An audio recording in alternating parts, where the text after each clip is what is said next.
kelahiran Nabi Muhammad Shallallahu Alaihi Wasallam. Mekah yang semula hanya ditinggali oleh Hajar dan Nabi Ismail, seiring dengan berjalannya waktu, berubah menjadi sebuah negeri yang besar. Berkat doa Nabi Ibrahim, negeri itu sungguh mendapatkan berkah dari Allah. Masyarakatnya hidup dalam kecukupan dan sejahtera. Beribu-ribu tahun kemudian, Mekah berubah menjadi negeri yang sangat kejam. Sebagian besar masyarakatnya mulai melupakan ajaran agama yang benar dan berganti menyembah berhala-berhala yang mereka ciptakan sendiri. Di antaranya adalah Saman, Watan, Nusyun, dan masih banyak lainnya. Semua itu adalah Tuhan yang mereka ciptakan dari batu, kayu, ataupun logam. Bukan hanya Tuhan mereka saja yang berubah, sifat dan perilaku masyarakatnya pun juga berubah. Kaum Quraisy yang secara turun-temurun menguasai Mekah dan Ka'bah mulai membentuk kelompok masing-masing. Mereka sangat berkuasa dan kaya raya.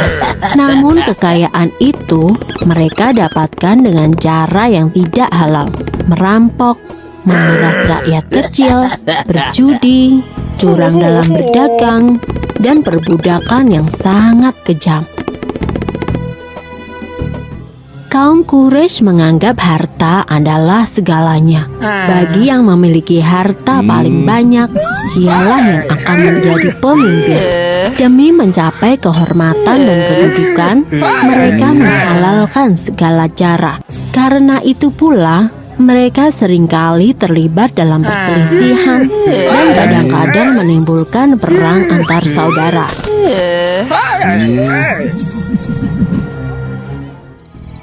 Zaman di mana kaum Quraisy hidup dengan cara yang kejam disebut zaman jahiliyah.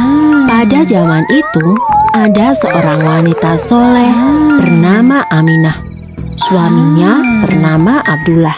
Pada saat Aminah mengandung, sang suami jatuh sakit dan akhirnya pun meninggal dunia. Aminah merasa sangat sedih karena harus hidup sendirian. Pada suatu malam, ia bermimpi melihat bulan jatuh ke pangkuannya. Menurut ahli tafsir mimpi, kelak anak yang dikandung oleh Aminah akan menjadi orang yang dihormati.